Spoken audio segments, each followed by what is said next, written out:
जब भी मैं हर्षवर्धन को देखता हूं तो मुझे अपने छोटे भाई की, जो अब इस संसार में नहीं है, उसकी याद आती है। उसने अपनी यात्रा शुरू की थी एक छोटा सा एनजीओ चलाकर स्ट्रीट चिल्ड्रंस के ऊपर।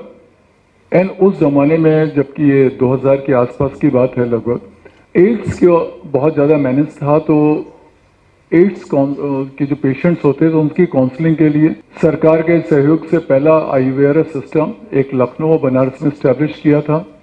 फिर लखनऊ के 7 एनजीओ को कलेक्ट करके यूनिसेफ के तत्वाधान में एक एनजीओ नेटवर्क बनाया। बहुत समय चला, फिर कुछ चीज़ें प्रॉब्लम हुई, लेकिन वो बच्चा, जो सही कहेंगे कि मुझसे बहुत छोटा था, 14 साल मुझसे छोटा था, वो ऑल ऑफ सडन एकेडमिशियन हो गया। उसका जो एनजीओ वर्क का जो सोशल वर्क था, उसके बेसिस पे उसको लंदन स्कूल ऑफ इकोनॉमिक्स में एनजीओ मैनेजमेंट में विद फुल स्कॉलरशिप एडमिशन मिला पीजी के लिए।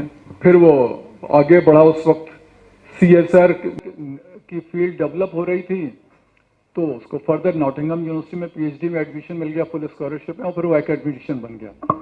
तो मैं कुछ ऐसी शुभकामनाएं देते हुए मैनेजिंग ट्रस्टी और कि ये कुछ ऐसा कर सकें, क्योंकि देखिए ज्ञान भी काम कर रहे हैं, लेकिन उस ज्ञान को, उस काम को करने के लिए आपके लिए समुचित ज्ञान होना आवश्यक है। तो मेरी शुभकामनाएं हैं कि ये लोग भी कुछ ऐसा कर सकें। और इसीलिए मैंने उसको, छोटे भाई को कोट किया कि उसको मैंने डेवलप होते हुए देखा, और उसके बाद जब इनका डेवलपमेंट देखा तो मुझे, जब भी मैं देखता हूँ तो मुझे अपने छोटे भाई की याद आती है। विद्यालय ने सहयोग किया, और इस पुनीत पर्व जिसमें कि ये अपना 13वां स्थापना दिवस मना रहे हैं, ये बहुत धन्यवाद, साधुवाद की बात है।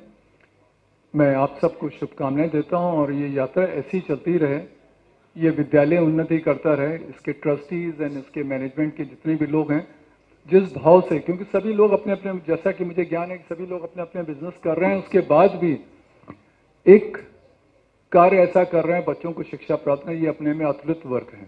धन्यवाद।